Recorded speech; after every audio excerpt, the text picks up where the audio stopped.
Valley Club, welcome to the Age of Annihilus. Brand new Strike Spot episode just dropped with some details about what is happening. We're going to talk about some of the major points, including the major overhaul to Marvel Strike Force that is happening this year. Also, Cosmic Crucible is canceled, then changed for the worse, and it is Mailbag Monday, so we're going to the Mailbag to answer your questions, Valley Club. And if you're ready for all of that, then you know what to do, Valley Club. Find that like button and let's go smash it. And welcome back to the ValleyFlyin channel. I am ValleyFlyin and I hope you're having a great day. I hope you had a great weekend and I hope you're ready for the Age of Annihilus. Brand new Strike Spot just dropped with all the details, or at least all the initial details about the Age of Annihilus. We're gonna share that for you in this video. Also, I'll talk about the changes to Cosmic Crucible and the changes to the Cosmic Crucible rooms. And we're answering your questions for the mailbag. And if you get some value from this video, hit that like button, hit the subscribe button, and ring the notification bell so you know as soon as a brand new video goes up. We have at least 5 Marvel Strike Force videos every single week on this channel. But let's get into the Age of Annihilus. Brand new Strike Spot just dropped with Pathfinder and RJ, Ryan Jacobson, the general manager of Marvel Strike Force. And we are in the Age of Annihilus. This is a central theme, and it pretty much is going to be a complete overhaul on the way the game works, and it's going to work moving forward over the next year. And they also say that the new age has a double meaning. We don't know what that is yet, but it should be revealed later, hopefully later this week. Now, one of the big things RJ says is that the devs, they have learned from the good and bad of the previous ages, like the Age of Apocalypse, the Age of Mephisto, the Age of X, and they want to give more players more choice and more agency in what they want to do, how they want to progress. Instead of having specific teams that unlock legendary characters, they want to make a wholesale change to how legendary characters are unlocked this year. And he did go on to some of these big overarching changes that are happening later this year, including how legendary characters are unlocked. It's going to be very different than how legendary characters are unlocked before. And also the shops, the currencies for them, how players are going to earn them. They did discuss some of these in that player summit a few weeks ago, and I'm really excited to reveal the rest of the details, because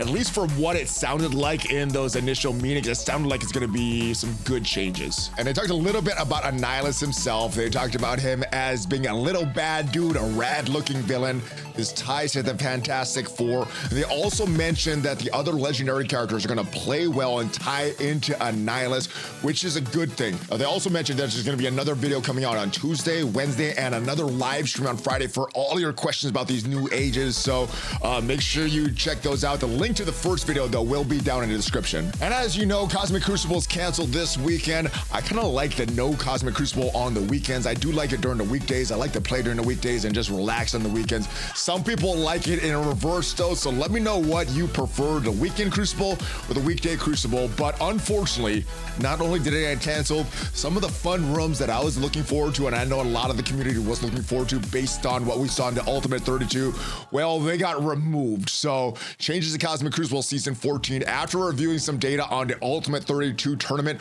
we decided to remove Stage 1 Glass Cannon and Stage 4 Take a Moment from Season 14 at Cosmic Crucible. We're replacing those fun rooms with these boring rooms now that is gonna be happening. So Glass Cannon, again, that was this room from the Ultimate 32 on offense and defense. Striker characters spawn with Safeguard, 90% less max health, 100% more damage, spawn with 5 death proofs, and fortifier characters spawn with taunt. I thought that was one of the crazier rooms, and I do like the crazy rooms, so that was a fun room. I'm not happy that it is released, and instead we're getting this boring room here. Instead of that fun room, we're getting this on offense and defense striker characters, successful attack, apply bleed. Ooh, that is so interesting. Raider skirmisher character, successful attack. If the character has bleed, perform an ISO 8 character attack against that character. So boring, so uninteresting. And then Take a Moment, the fun room, that was really crazy. That was the all characters lower the focus by 5,000%, damage by 50% for any non-Mephisto character that takes a turn before any character on defense. That made Odin almost unkillable, and it made the Starjammers kind of suck. We're gonna get, instead of that room, that crazy room, which was fun because we had to find unique solutions, we're gonna do this boring room, supercharged. I think we've had this many seasons already. On offense, defense, all characters, after using an ultimate ability, spread positive effects to adjacent allies. Ultimate abilities cost 2 less ability energy. Yeah, I don't know, guys. This is seeming like a pretty boring Cosmic Crucible season to me right now. I did like these crazy rooms, but yeah, I guess the Starjammers weren't working and the whales weren't happy, so we got this boring stuff so the Starjammers can win. Congratulations, Scopely, got what you wanted. As we move on to your mailbag questions of the week, and big shout out to everybody that left a question for this edition of the mailbag. And if you want to leave your question to one of these future mailbag videos, make sure you join the Discord. The link is down below. Go to the mailbag question channel and ask your question there. First question of the week. Since they canceled Cosmic Crucible this week, is there any word if we're going to get any Pat to Havoc or Pat to Howard orbs to make up for the missed Crucible? Not yet. They did say they were going to make up the Landra crystals, the fragments for the M-kind crystals with that, and I think they did. I think they already adjusted that and some of the milestones, but no word on more Pat to Havoc or Pat to Howard orbs for the missed Crucible. I hope they just give out all that stuff to everybody based on like the highest rewards. Hey, ValleyFlyin, with the Undying team rounding out with one of the people becoming zombies, what does that mean for the other characters that lose the vote? My second question is, all right, so as far as the first question, so normally with the votes, if a character loses the vote, they're usually not going to be on that team that they lost the vote for. However, they could be on an upcoming team. So just because, what is it? I don't know who's going to win. Let's I don't know. Let's like Kestrel doesn't win and Cable doesn't win. There could be a zombie Cable, zombie Kestrel down the road. Maybe not on this Undying team, but on another one. I don't know. That's kind of a weird example because of zombies and the Undying, but let's say Hellfire Club. Let's say you wanted something from the Hellfire Club, like Sauron, but Azazel ended up winning. Well, Sauron doesn't necessarily mean Sauron's not coming to the game, but it's not going to be on the Hellfire Club, if that makes sense. All right, next question. Second is, since I'm limited on resources, which Liberty members should I upgrade T4s and level 105s first? All right, so this is a strange question for me because normally with War, I'm just throwing the team in there and hitting auto. And we already had the Kiln Tower where the Liberty was required. So at this point, you're just building them for War and then potentially for like a game mode like Dark Dimension or something because they are updated stat team. Now, as far as what I did with their T4s, I wasn't really paying attention. I'm pretty starved of T4s right now. But at the time that this team came out, I just pretty much upgraded most of their T4s. I don't think I have some of the basics done, but the rest of the T4s I had done. So I'm not sure how effective this team is with or without the T4s because I think I had the T4s pretty early on. As far as the characters that I think are good, the characters that I took into the Kiln Tower, Captain Sam, Peggy Carter, Falcon, Joaquin, these characters just smashed the Kiln Tower. Now, how did they perform in War? I'm hearing that Patriot is actually pretty important for War. He was our smallest character at the time, not just the size, because he is a pretty small character in the game, but as far as his build, his character power, his total power, pretty small. So I didn't build him up. So I would say probably the newer characters, just have to pick three at the top of my head. So I would take Captain Sam out, even though for me, one of the better characters. I would go Peggy, Falcon, Joaquin, and Patriot. Definitely not War Machine. War Machine's not in that conversation, but a lot of the Peggy value for me was because she had those cheap orbs, those $5 orbs that were supposed to be for the Patu orbs, but gave you the real orbs. So I think Falcon, Joaquin is pretty important. Peggy Shri is pretty important. Peggy Carter is pretty important on the team. But yeah, that's who I'd go ahead. And as far as the order, just based on what I saw in Kiln Tower, not necessarily in War, Falcon, Joaquin, pretty important. Then Peggy, then Patriots. That would be my order. But obviously, if there's War experts that are watching this, let me know down in the comments. Help the community out because War is not my area of expertise. And last but not least, third question about Enchantress and Merlin, whether they should be age characters in future MSF since they have also played roles in origin stories of heroes and villains. So there's a few things that I think they look at when choosing this age characters, right? Well, obviously, it has to be a hype character because they have to be talking about that character for a year. It has to be exciting the character exciting the community for about a year. If, I don't know, does Enchantress or Merlin do that? Maybe. And I guess the other part of this is, are they popular enough characters to be involved in a story for another future age character? So let's say Black Knight was not in the game, but they wanted him to be a future age character. I do think that Enchantress, Merlin have some backstory with Black Knight.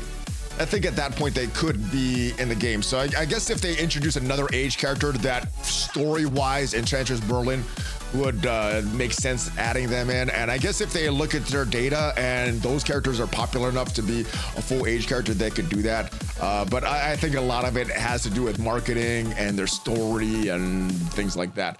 All right, hey Valley, couple questions. What are the best ways to get charges up on Storm? So if we're talking about Storm, there's a few ways that she can get charges, some from her, some from other members of the team. Now, if we're looking at the Uncanny Avengers, just off the top of my memory and glancing at your kits, I don't see any other characters that can give her some charge. Although there is a character like Forge that can give 10 charges, but he's not a member of this team, so let's not talk about that.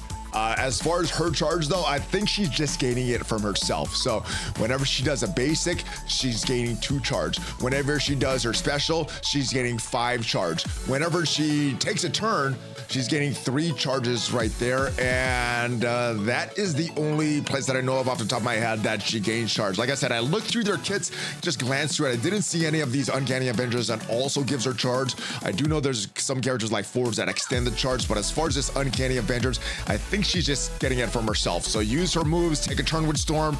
That's how you build the charges. Next part of the question, what are Dark Diamond credits used for? Seems like every character used Silver Diamond credits. Thanks for the positive energy you bring to your videos. Hug fist bump out. So as far as your Red Star upgrades and your Diamond upgrades, there's 2 types of characters, your normal characters and your dark characters. Your dark characters are like your mythic characters, some of your legendary characters, certain characters like Null. Some of these characters take Dark Diamond credits or Dark promo credits to upgrade their Red Stars and their Diamonds. The rest of these characters will take normal credits. So if we go into the store right now, the Elite store, so you can see the difference. So character like Big Time Spider-Man, he takes these Dark Diamond credits, which means that to upgrade him, it will take these Dark Diamond credits.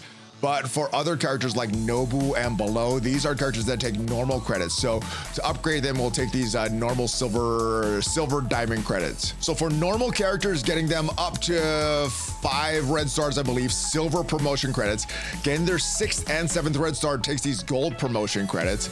And then to get their diamonds on them takes silver diamond credits. For these dark characters, to build them up, so example of this Archangel, Green Goblin Classic, Dormammu, and Spider-Man in this rotation. These characters, if you don't have all the red stars, they will take these dark promotion credits to get their red stars up. Once you have the red stars all done, then you would take these dark diamond credits to get their diamonds for these characters. So 2 types of characters. Some take these silver, gold, and these normal silver diamond credits, and others take these dark promotion credits and these dark diamond credits. ValleyFlyin, I dig your positivity. There's a lot of negative content creators out there that I tend not to watch. I enjoy the game. I don't need reasons to dislike it piled on. Thanks, because I started watching you and Dorky, and my gameplay and enjoyment has greatly increased. Well, thank you, my brother. I try to keep it positive on this channel. Obviously, sometimes, you know, my frustration gets the best of me, lose my cool, or Scopely does need to be called out on some of their errors. But if I see that they're trying, if I see that they're trying to do things for the community, trying to make it better, even if the result is horrible for the community, I'll give them a little bit of pass because their intention wasn't to make it bad. But sometimes they do some stupid stuff like this, like the Crucible rules and everything like that. I do need to call them out on that stuff, but I try to keep it positive, even when I'm not enjoying the game, because I think it's easier to laugh at the game and just be all frustrated together rather than be all angry together and be in a negative place. I try my best. I try my best, brother. All right. The question is, do you use cheat sheets or something that help you keep abilities, debuff, stats, example, figured out throughout the gameplay, or do you have any tips? I just been playing this game for a long time. This is a 7th year anniversary. I've been playing before global launch. A few months into beta, I was playing this game. So I've been playing this game for a long time. So a lot of it's just from memory. Again, I have been playing this game for a long time. So some of the times I do forget a lot of the kits and things like that, but I don't tend to look up a lot of stuff. I think this should be a fun game. And if I have to like look at charts and everything and try to make everything perfect, for myself, that takes some of the fun out. Some people do enjoy that min-maxing, and that is the fun part for them. But for myself, I try to keep it a little more casual, and I try to fly by the seat of my pants when I'm in battle in the game. So yeah. As far as tips though, there's still a game mode called Blitz, but that really helped me learn the characters, because back in the day there was no simming of Blitz. You had to really use these characters all the time in every single battle. And as we got more and more characters, doing a Blitz rotation took more and more time, and this kind of became an outdated mode. But in the beginning, it was a really good game mode because you had to manually play it. All the new characters that came out, you kind of had to use their kit in the game, and that's the way I learned it. So for the past few years, there has not been manual blitz. So some of the newer characters, I don't know their kits off the top of my head enough. I know some general things about what certain characters, ultimates and specials and things do, and some of the general ideas of their passives, but yeah, I don't know all the kits off the top of my head. I'll memorize, but as far as tips, I just playing the game has helped me. But just try to have fun with it. Don't get too stressed out. By the way, I noticed that these are two poses used about for 90% of your videos. I guess just not necessarily for my videos, but my screenshots on the Twitter when I posted out. I'm like, yes. I don't know. I try to make it exciting. But that's why I choose those poses. But yeah, that's why I do that. I don't know. Maybe they are, maybe they're not exciting, but I try to make it look like it's an intense, fun stream that you're gonna be coming to. Hey, ValleyFlyin is a positive guy. I'm glad he's now, especially with the backlash of overpowered. Yeah, we'll see what overpowered is. You know, doesn't sound good. Sounds like very Kraken catering, kind of like the Crucible rules, but I'll wait until it comes out before I either rage or be like, oh, this is great. Well, we'll see. I'm still at a wait and see. It may be horrible, maybe not as bad. I don't know if it's gonna be good. It may be good, but I don't know. I'm gonna wait and see. We'll see what happens with it. Val, I appreciate your content. I know you're not a big fan of Alliance War. However, what is a good counter to the Astral team? I completely get demolished by that team in War. All right, so I like the battles of War, but I don't like the waiting around aspect of War, because sometimes you have a team that's either too big or too little. You're like, I can't do a battle right now because I want to try to play efficient for my alliance. Now I just go in auto, it doesn't matter. But you know, I do like the actual battle part. But as far as Astral, what counters them?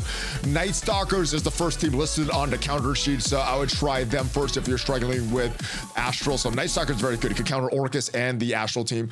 Gamma with Apocalypse is listed on the counter sheet as well. Superior 6, Illuminati without Black Bolt but with Iron Man. So I guess there is some use for Iron Man in Alliance War. And then Cabal with Kang and not Titania. Cabal with Kang and Cable is what's listed on the counter sheet for the Astral. So I hope that helps you with your wars, my brother. Hey, ValleyFlyin, I know it's a little too early to be certain about Professor X team, but what's the current thinking on the 3 to bring for Vigilante, Liberty, and Starjammers? Obviously, Little Landra gets a slot there, so the other 2. Assuming you trust Scopely's recommendation and bring the other 2 mentioned, what rounds of those sections from the teams mentioned? Also, is anybody good in the other game modes that you feel confident bringing the Gear 20 right now? As far as the last question, no. There's nobody that I feel confident bringing the Gear 20 except for a few arena characters. The only character that I'm building up right now is Odin. Everybody else, I'm putting that middle piece on, and then I'm just sitting and waiting with that Gear 20 pieces. Nobody else is getting other pieces outside of Odin. But yeah, even with that, I'm not too confident about building Odin right now. Not because I won't use Odin, but just because he's the last section that we need for Professor X Saga, whereas characters like Blade, Oath are in the earlier sections. So maybe that's a mistake, but Odin is a character that I'm building up. Right, so Vigilante, Blade, Oath. I'm thinking with the Vigilantes, I was thinking the 3 new characters. However, Dorky mentioned how cheap Punisher is, and there's 3 ways that you build for these Dark Dimensions or this Professor X Saga or whatever. It's the characters that are gonna be good in that game mode, and the Vigilantes, they might not be so good in the game mode. There's characters that are gonna be cheap, and Punisher is definitely going to be a cheap character, and characters are going to give you value after that. So Punisher, you know you're going to need him in Vigilantes after that. I do like that he's cheap. So that fits 2 of the requirements, and he may or may not be good in the actual Professor X Saga, but we will see. So I'm thinking of building Punisher, but of course, don't build anybody right now because there's a lot that's still not known. This may be work like the Dark Dimensions. We may need to 3-star this, so building up bad characters may not work for the Professor X Saga, so just hold off. But I'm thinking Punisher and Silver Sable, Hitmonkey maybe. Silver Sable looks to be the best of the bunch as far as his Vigilantes, but Punisher, not sure. Blade, Oath, I think are definite recommendations there. Other questions were Liberty. So as far as Liberty, I'm thinking the 2 new characters in Peggy Carter and in Falcon Joaquin, but I'm thinking I might do the Kiln Tower characters and bring in Captain Sam, not bring in Patriot, but again, that's just kind of where my head is aimed right now. I'm not gonna build up any of those characters until we actually get more details about Professor X Saga. And as far as this cosmic characters, we got a lot of good cosmic characters. I would not build up Howard the Duck or Havoc. They are great in Crucible on the Starjammers team, not as great in Crucible outside of the Starjammers. So if they fit that requirement for you of getting a lot of use after the Professor X Saga, you may want to build them up, but I don't think they're going to be good in the Saga, and they may not be that cheap. So for me, I don't think I'm going to go Starjammers outside of Lalandra because she's required, but Odin is a great character. Kahori is a great character. You have a lot of other options there for the Hero Cosmic section, but of course, I'm just going to wait on that section because that is the last section there. Hey, ValleyFlyin, I have a question about the upcoming vote on the next zombie tune, but in fact, I have three questions. Who are you voting for? Me, I'm voting for Kestrel Kaba because I don't want to see a zombie dog. It would be too sick. All right, so for me, I was thinking Kestrel because she is an original character. I kind of wanted to see that. But the more that I think about all those crazy zombified squirrels floating around, I think I'm going to go Squirrel Girl. I want to see you throwing some zombie squirrels on the screen and, or not on the screen, at the enemies. I want to see zombies. I think that's going to be the most craziness. So Zombie Squirrel Girl is who I'm voting for right now. However, between me recording this and when the vote comes out, it may change. But right now, it's leaning towards Zombie Squirrel Girl. Second question, do you think with the next zombie they would be done with the zombie tunes after this, or I don't know? We'll see. That would be the fifth one. I don't know if they want to continue to go with the zombies and then maybe phase out Zombie Iron Man and have the next one fit into that slot. I don't know what they're going to do with that stuff, but I think what they do with the undead team, undying team, is going to be kind of a clue what they're going to do long term with the Phoenix Force team, because I think the Phoenix Force is going to be kind of the Crucible version of the Undying, and Undying is going to stay in war. But who knows? Who knows if they're going to move on to another team after this next year. And then the third question, if there's another Halloween tune you want in the game, who would it be? Ooh, that's a good question. Let me think about this for a little while. I had a hard time thinking of characters, so I typed in Halloween themed Marvel characters. And this guy popped up, Werewolf by Night. Let's just bring him back. That's a simple version here. Some of these characters are in the game. Some of these characters are not in the game, but Werewolf by Night, I think that would be my vote for the next character. He did lose the vote, so he's not on the Night Stalkers team, but that doesn't mean that he can't be on another Halloween team coming this year. So my vote would be for Werewolf by Night. Who would you want to see as a Halloween character this year, in addition to what we would probably be seeing for the Undying Team Valley Club? Let me know in the comments. If you got some value from this video, leave it a like. Check me out on social media. Make sure you check out my second raid channel as well. You can find out how to get 4 epics in your account for free. I'll see you guys next time. Have a great rest of your day. Hulk Fist Bump ValleyFlyin out.